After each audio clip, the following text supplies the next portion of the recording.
দোস্ত আজি আহিছো এটা নতুন টপিক লৈ এটা নতুন বিষয় লৈ আশা কৰোঁ আপোনালোকে খুব ভাল পাব তো আৰম্ভণিতে মই আপোনাক সকলোকে মোৰ ফালৰ পৰা আপোনালোকক আন্তৰিক শুভেচ্ছা জ্ঞাপন কৰিছোঁ আৰু আশা কৰিছোঁ আপোনালোকৰ পূজা খুব ভালদৰে গ'ল খুব ধুনীয়াকৈ গ'ল তো আজি আৰম্ভ কৰিব লৈছোঁ এটা নতুন টপিকটো হৈছে দিল্লী পুলিচৰ ৰিক্ৰুটমেণ্টৰ বিষয়ে দিল্লী পুলিচৰ ৰিক্ৰুটমেণ্টৰ বিষয়ে আজি ক'বলৈ ওলাইছোঁ আৰু মেইন টপিক আজি এইটোৱে যে দিল্লী পুলিচৰ কি প্ৰচেছ থাকে ইণ্টাৰভিউ ৰিলেটেড কি প্ৰচেছ থাকে আপোনালোকে জানিলে খুব সুখী হ'ব যে দিল্লী পুলিচৰ কি ৰিক্ৰুটমেণ্ট থাকে আৰু দিল্লী পুলিচত চাকৰি পাবলৈ হ'লে কি লাগিব আপোনাৰ পঢ়া পাতি কিমান লাগিব আৰু ফিজিকেল শাৰীৰিকভাৱে লিখিতভাৱে পাছ কৰাৰ পিছত যেতিয়া আপুনি তাৰ পিছৰ ষ্টেপটো পাব ডকুমেণ্ট ভেৰিফিকেশ্যন অৰ্থাৎ আপোনাৰ যিখিনি পঢ়া ডকুমেণ্টছ আছে সেইখিনি আপোনালোকে কিদৰে ভেৰিফাইড কৰিব আজিৰ ভিডিঅ'টোত মই ধুনীয়াকৈ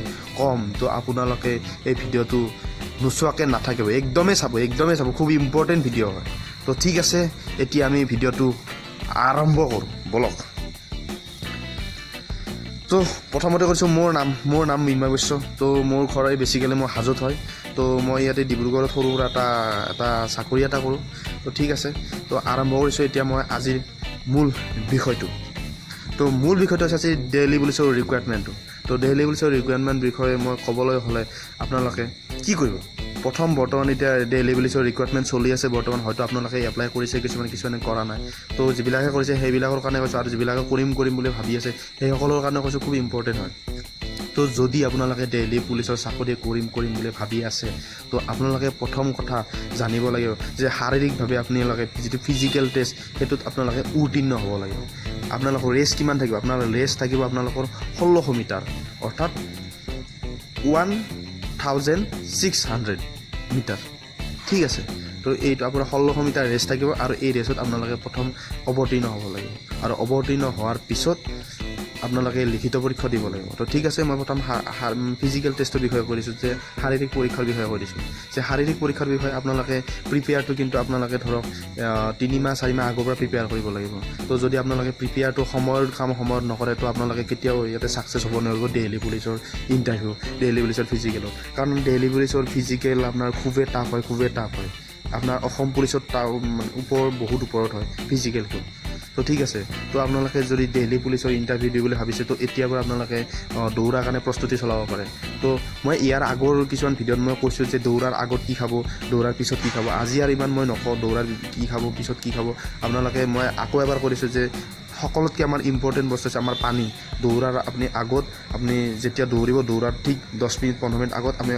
অকণমান কুহুমীয়া গৰম পানী আপুনি 1 লিটাৰমান হয়তো খাই দিব পাৰে আপোনাৰ সুবিধাৰ কাৰণে যদি আপোনালোকে খাই উঠি আপোনালোকে নদৌৰিব মই আগৰ ভিডিঅ'টোত কৈছোঁ আপোনালোকে চাই ল'ব ভিডিঅ'টো তো তাৰপিছত আপোনালোকে দৌৰাটো যেতিয়া আৰম্ভ কৰিব আৰু যিটো আপোনাৰ 1600 মিটাৰ যিটো ৰেচ আছে তো এই ৰেচটোত আপোনালোকে খুব ধুনীয়াকৈ ছাকচেছ হ'ব যদিহে আপোনালোকে আগৰ পৰা প্ৰিপাৰেশ্যনটো খুব ধুনীয়াকৈ কৰিব পাৰে ঠিক আছে তো মই আশা ৰাখিছোঁ আপোনালোকে এইটো আপোনালোকে খুব ধুনীয়াকৈ প্ৰিপেয়াৰ কৰিব পাৰিব আৰু মই সদায় কৈছোঁ যে আপোনালোকৰ দৌৰা যিটো পদ্ধতি আপোনালোকে সদায় ৰেগুলাৰ দৌৰি যাওক আপোনালোকে একেদিনে আপোনালোকে 5 কিলোমিটাৰ বা 10 কিলোমিটাৰ আপোনাক দৌৰিব দিয়া নাই আপুনি ষ্টেপ বাই ষ্টেপ দৌৰক আজি যদি আপুনি অকণমান দৌৰে কালি অকণমান দৌৰক পৰহি দিনা আকৌ অলপমান আপুনি দৌৰক তো এনেকৈ দৌৰাতে আপোনাৰ প্ৰিপাৰেশ্যনটো খুব ভালদৰে হৈ যাব আৰু আপুনি খুব সহজে আপোনালোকে দিল্লী পুলিচ বা আছাম পুলিচ যিকোনো ইণ্টাৰভিউ আপোনাৰ ফিজিকেল পৰীক্ষাত আপুনি পাছ কৰিব পাৰিব তো ফিজিকেলৰ বিষয়ে মই ইমানখিনিয়ে ক'লোঁ ফিজিকেলৰ বিষয়ে বৰ বিশেষ নহয় আপোনালোকে প্ৰেক্টিচ নিশ্চয় খুব ভালদৰে কৰি আছে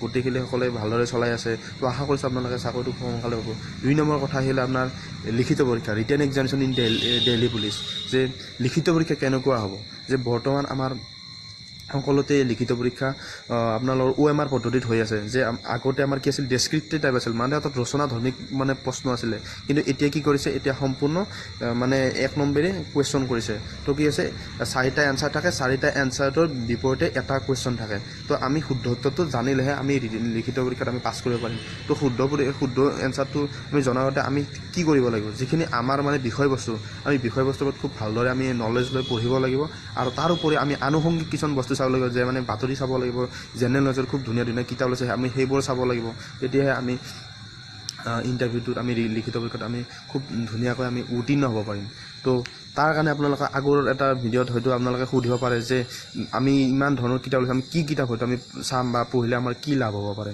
তো মই আগৰ ভিডিঅ'টোত কৈ দিছোঁ যে আপোনালোকে যদি যিকোনো ধৰণৰ আপোনাৰ চেণ্ট্ৰেল বা ষ্টেটৰ আপোনাৰ যিকোনো চাকৰিৰ কাৰণে আপোনালোকে লিখিত পৰীক্ষাৰ কাৰণে ৰিটেন এক্সামিনেশ্যন আপোনালোকে আৰিয়ান পাব্লিকেশ্যনটো চাব পাৰে, খুব ভাল পাব্লিকেশ্যন হয়। আৰু GBD পাব্লিকেশ্যন এটা আছে, সেইটোও চাব পাৰে আপোনালোকে, খুব ভাল হয়।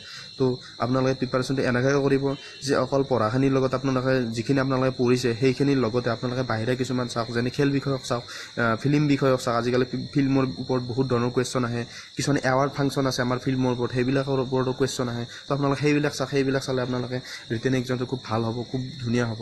তো ঠিক আছে, 2 নম্বৰ ফেজটো আপোনালোকে ক্লিয়াৰ কৰিবলৈ মোৰ মনত থাকিল। 3 নম্বৰ থাকিল আপোনালোকে যেতিয়া ৰিটেন এক্সামিনেশ্যন পাছ কৰিলে তাৰপিছত আপোনালোকক মাতিব, ঠিক আছে, ডকুমেণ্ট ভেৰিফিকেশ্যনৰ কাৰণে। ডকুমেণ্ট মানে কি, আপোনাৰ যিখিনি ডকুমেণ্টছ আছিলে, আপুনি ধৰক মেট্ৰিক পাছ অৰ্থাৎ higher secondary pass, degree pass, আপোনাৰ যিখিনি ডকুমেণ্টছ সেইখিনি আপোনালোকে যিটো অৰিজিনেল ডকুমেণ্ট আপোনালোকে সেইটো ছাবমিট কৰিব লাগিব চেণ্ট্ৰেল গভৰ্ণমেণ্টৰ অথৰিটিৰ ওপৰত, যে হয় এইটো একচুৱেলি BA পাছ হয়, হয়। লিগেল যিটো আপোনাৰ প্ৰমাণ, সেইটো প্ৰমাণ আপোনালোকে দিব লাগিব, তেতিয়াহে আপোনালোকৰ ডকুমেণ্ট ভেৰিফিকেশ্যন হ'ব। আৰু শেষত আহিব আপোনাৰ মেডিকেল আহিব, খুব ইম্পৰ্টেণ্ট বিষয়। মেডিকেলটো হৈছে আমাৰ সকলোতকৈ ইম্পৰ্টেণ্ট হয়। তো মেডিকেলত আপোনালোকে কি চাব পাৰে, যেনে আপোনাৰ ধৰক এতিয়া বৰ্তমানো কি হৈছে, আমাৰ হাই প্ৰেছাৰ বাঢ়িছে, আমাৰ ষ্ট্ৰ'ক হৈছে বা আমাৰ চুগাৰ বাঢ়িছে। তো এইবিলাক আমি নিখুঁতভাৱে যদি আমি দেখুৱাব পাৰোঁ, তো আমাৰ সেইবিলাকৰ ওপৰত মেডিকেল। আৰু সকলোতকৈ ইম্পৰ্টেণ্ট আমাৰ যিটো নাৰ্ভৰ যিটো আমাৰ ক্ৰিয়া, আমাৰ সেইটো ঠিকে আছে নে নাই, আমাৰ সেইটো বৰ্তমান মেডিকেল সকলোতে এইটো লয়। আৰু এনেকৈ বিভিন্ন নকনি আছে, তো এইবিলাক আছে। তো গোটেই আপোনালোকে শাৰীৰিকভাৱে গোটেই আপুনি ফিট হ'ব লাগিব, তেতিয়া আপুনি চাকৰিটো পাব। তো আপোনালোকে এই 4টা ক্লিয়াৰ কৰিলে আপোনালোকে দিল্লী পুলিচৰ চাকৰিটো পাবলৈ সক্ষম হ'ব। আৰু এইটো বেছি টান কথা নহয়, একেবাৰে ইজি কথা। আপোনালোকে ৰেগুলাৰ এতিয়াৰ পৰা প্ৰেক্টিছ কৰাই যাওক, ৰেগুলাৰ আপুনি দৌৰি যাওক, তো আপোনালোকে নিশ্চয় সফল হ'ব বুলি মোৰ আশা থাকিল। আৰু ভগৱানৰ দোৱা কৰিম যাতে আপোনালোকে অতি সোনকালে এটা খুব ধুনীয়া এটা চাকৰি পায়। তো সেইখিনিয়ে আশা। 2 নম্বৰতে কৰিছোঁ দিল্লী পুলিচৰ এটা মোৰ ক'ব লগা বিষয় টপিক এটা মই ৰৈ গৈছে, সেইটো কৈ দিছোঁ যে দিল্লী পুলিচৰ কাৰণে আপোনালোকৰ বৰ বেছি এলিজিবিলিটি নালাগে। যদি আপোনালোকে মেট্ৰিক পাছ কৰিছে, যদি আপোনালোকে হায়াৰ ছেকেণ্ডাৰী পাছ কৰিছে, তো আপোনালোকে এপ্লাই কৰিব পাৰিব। আৰু বয়সৰ আপোনালোকে সীমা বৰ্তমান বঢ়াই দিছে। SC STৰ ক্ষেত্ৰত হয়তো 3-4 বছৰ কিবা ৰেহাই দিছে। আৰু আমাৰ জেনেৰেল নৰ্মেলি আমাক বহুতখিনি মানে এজটো আমাক দিয়াই আছে। তো আপোনালোকে যদি মেট্ৰিক পাছ কৰি বা হায়াৰ ছেকেণ্ডাৰী পাছ কৰি কিবা এটা আপোনালোকে কৰি আছে, চাকৰি পোৱা নাই, তো বৰ্তমান এইটো জব আপুনি এপ্লাই কৰিব পাৰে। আৰু যদি আপুনি মই কোৱা মতে আপোনালোকে ফিজিকেল আৰু লিখিত পৰীক্ষাত আপোনালোকে ৰেগুলাৰ অনুশীলন চলাই যায়, তো ডেফিনেটলি আপোনালোকে দিল্লী পুলিচৰ চাকৰিটো পাবলৈ সক্ষম হ'ব। আজিৰ ভিডিঅ'টো এইখিনিয়ে। যদি ভিডিঅ'টো ভাল লাগিছে আপোনালোকে লাইক কৰিব পাৰে, শ্বেয়াৰ কৰিব পাৰে আৰু ছাবস্ক্ৰাইব কৰিব পাৰে। আৰু শেষত যদি অতি ভাল লাগিছে আপোনালোকৰ যিটো অতি মৰমৰ চেনেল গ্ৰীণ ভেলী আপোনালোকে মৰমৰ চেনেল, এইটো আপোনালোকে ছাবস্ক্ৰাইব কৰক। এইখিনিয়ে, আৰু পুনৰ লগ পাম নেক্সট এটা বেলেগ ভিডিঅ'ত। গতিকে ইমানখিনিয়ে আজি। গতিকে আকৌ লগ পাম অহা দিন এটাত এটা নতুন টপিক এটা লৈ, নতুন বিষয় এটা লৈ। তো আজিৰ বাবে এইখিনিয়ে। আপোনালোকে খুব মনোযোগেৰে চাব ভিডিঅ'টো, আৰু ভাল লাগিলে মোৰ কমেণ্ট বক্সত কমেণ্ট কৰি জনাব, বেয়া লাগিলে মোক কমেণ্ট বক্সত কমেণ্ট কৰি জনাব যে ভিডিঅ'টো ভাল হোৱা নাই। নিশ্চয় আগৰ ভিডিঅ'ত আকৌ ইয়াতকৈ অকণমান ভালকৈ কৰিবৰ কাৰণে চেষ্টা কৰিম। আৰু ঠিক আছে, পুনৰ নেক্সট বেলেগ দিনা মই এটা এনেকুৱা ধৰণৰ খুব ইম্পৰ্টেণ্ট টপিক লৈ মই সদায় আহোঁ। গতিকে আকৌ এটা বেলেগ নতুন টপিক এটা লৈ আহিম মই। তো আজিৰ কাৰণে ইমানখিনিয়ে। Bye bye, good night.